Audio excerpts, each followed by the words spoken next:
So I think it's going to be ultra hard takeoff. And I don't think it's going to be ultra hard takeoff because of what's happening in the blockchain space. I think it's going to be ultra hard takeoff because of what's happening in the AI space. So if you're at a large finance house, let's take BlackRock or Goldman or something like that, you're sending your AI teams out to go and figure out how to slash the costs on your existing processes. But once you cut the transaction costs on your existing processes, suddenly there are 10 times more deals that are potentially doable than were doable before, because the perimeter of big finance is the transaction costs. If I can't pay for the transaction costs of doing the securitization, which we would now call the tokenization, then I can't do the deal, right? So if you imagine bringing the cost of an IPO down to 5% of what it currently costs, they're going to be, I don't know, take a guess, 5 times more IPOs. And as the AI basically rips through the space, the problem that you hit is that the AIs are capable of faking all of the documents associated with a transaction. The AI doesn't know whether it's preparing fake documents or real documents. So you wind up with a huge bottleneck on the verification of deals. And that then becomes where the blockchain fits into the story. So, trustworthy data on the chain, corporate AI finance robots look at that data, the AI systems pull the data out, they figure out whether the transactions are possible. If the transactions are possible, they pull the trigger, and you kind of pull the asset off the chain, process it, break it into tokens, put those tokens back on the chain, linked to the original asset, and you kind of get robotic drivers towards things like mass securitization.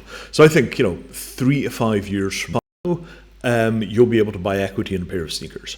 That same thing with credit cards. It will be the same thing with credit cards, but now it will be equity. And that sounds like, wait, what?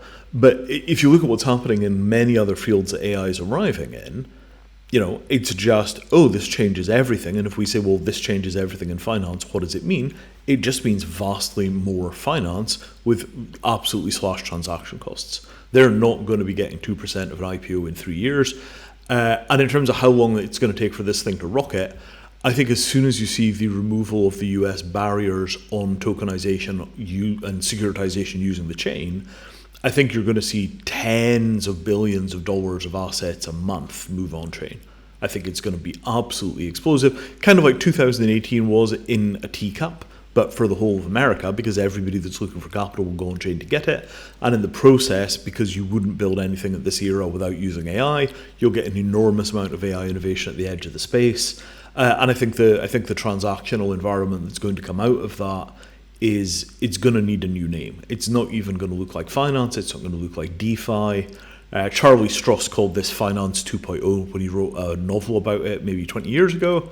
But whatever that is, I think it's coming, and I think it's going to be by far the most important use case of AI. And I think we're all sitting right in the middle of the security layer for that revolution, including Mattereum, by the way.